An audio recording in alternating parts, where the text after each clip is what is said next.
The Mandalorian Season 3, arguably the last hope for Star Wars, a stumbling franchise that can't find its footing for the last several years. Well, it looks like the Walt Disney Company may have finally killed the golden goose that made Disney+.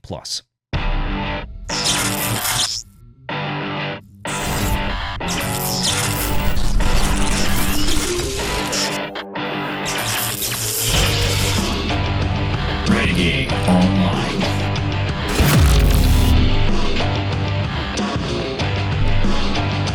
Well, welcome back. Another great day here at Valiant Renegade. It's good to see everybody out there once again. And if you are like one of the many folks watching this video, not yet subscribed to this channel, please take a moment, hit that like button, hit that subscribe button, hit that notification bell, share this sucker out on the social medias, and of course, please do leave a comment before you head out the door today. I have a feeling we're going to get a ton of comments on this video because it is some dire news for Star Wars and for the Walt Disney Company and for Disney+.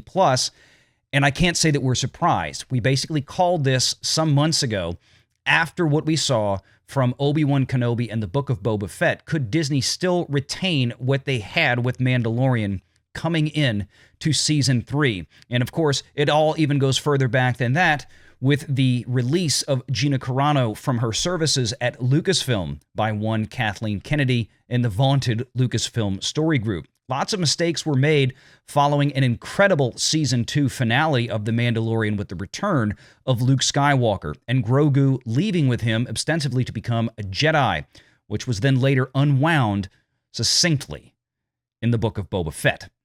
Now, some people seem to dislike the fact that we're constantly coming at YouTube with bad news, quote-unquote, regarding the Walt Disney Company and their IPs.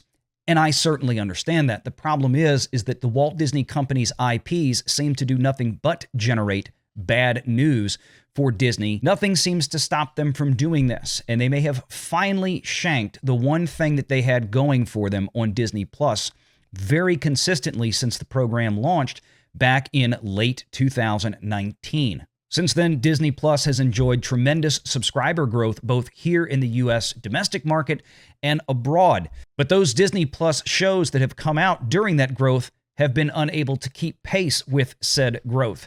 You see, the shows continue to stay stagnant in terms of viewership, or in many cases, actually decline. And that shouldn't be happening as you're adding subscribers.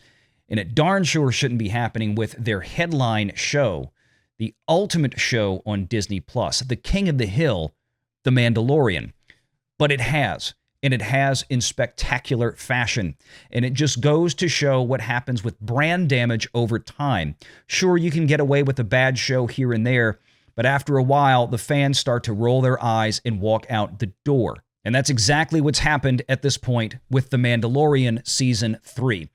Let's take a look at a reality check here for Disney. From Samba TV via The Wrap, The Mandalorian gives Disney Plus a win and staves off a Netflix sweep. Now, right off the bat, I can't even begin to tell you how misleading that headline actually is when you get down to the meat and potatoes of what we're about to see. The Season 3 premiere of Disney Plus's The Mandalorian, the live-action Star Wars show that played a key role in the service's 2019 launch, jumped through hyperspace to the top of the charts in the latest Wrap report, which highlights viewership trends collected from Samba TV's panel of more than 3 million households, drawn from over 25 million connected TVs. Though it defeated a large streaming empire in the process, the victory was weaker than one might have hoped.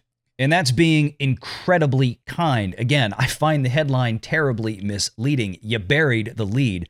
And the lead is, it seems that The Mandalorian Season 3 has lost somewhere around half, if not more, of its audience from Season 2. At a casual glance of the simple chart that is typically posted on Twitter every once in a while these days from Samba TV, it looks like The Mandalorian Season 3 Episode 1 was a banger, beating out a lot of products from Netflix that were very popular. However, bear in mind that the Murdoch Murders series on Netflix had already been out for over a week, so these are residuals. There really wasn't another major headline show to release on a streaming service except for The Mandalorian during this time frame. So what's the reality of this?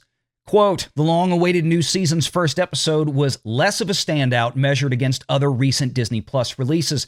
A gap of more than 2 years after the second season finale of The Mandalorian may have allowed some Star Wars fatigue to settle in. The episode outpaced the premieres of Star Wars spin-off Andor by nearly 50% in viewership, but it still fell short of Loki and Obi-Wan Kenobi's audience by double digits, trailing both of those launches by 35% and 28% respectively. Meanwhile, the interconnected spin-off series, The Book of Boba Fett, barely edged out The Mandalorian by 2%. That is absolutely horrific for Lucasfilm, for Star Wars, the Walt Disney Company, and Disney Plus. The Book of Boba Fett had one of the most poorly received, or at least meh, receptions of any Disney Plus Star Wars show.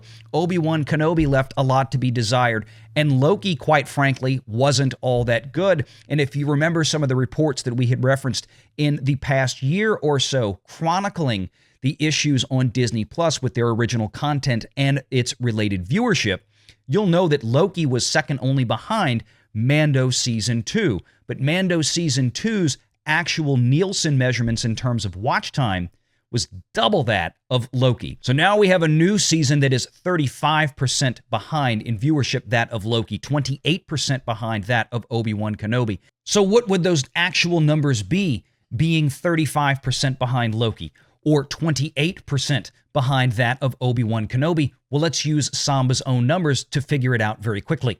With 2.14 million U.S. households having watched the premiere of Obi-Wan Kenobi on Disney Plus in its first 4 days, according to Samba TV back in May of 2022, that would put the Samba measurements for the premiere of Mandalorian Season 3 somewhere around 1.5 million. Yes, 1.5 million. That's less than the 1.6 or so million of The Book of Boba Fett. That's less than what they measured for even Rings of Power at 1.8 million. And Book of Boba Fett somehow managed to beat The Mandalorian's premiere, even by 1%, 2%. It should have beaten it by no percent.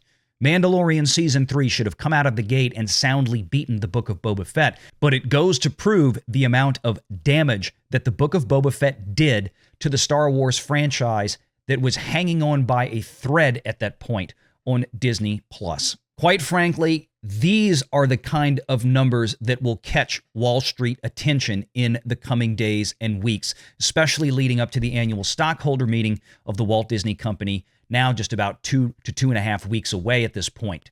I wonder if we will actually see any kind of questions or the Walt Disney Company addressing this at this point, because while Wall Street's attention has shifted away from pure subscriber growth goals and back into a more value-oriented proposition, that is to say, operating income or profits of these streaming companies, they're going to get a little bit tepid when they start seeing some of these Mandalorian numbers, because this was supposed to be the indestructible force that drove viewership and kept these subscribers stuck to Disney Plus like glue. It's not happening. The damage to Star Wars is real, and it's now being felt in the worst place possible, because The Mandalorian was the last hope for Star Wars. Let me know your thoughts in the comments below, and I'm sure you've got a lot of them. Make sure you hit the like button, make sure you are subscribed to this channel, hit that notification bell, share this sucker out on the social medias. It's always a big help for this channel approaching 20,000 subs, and until next time, take care.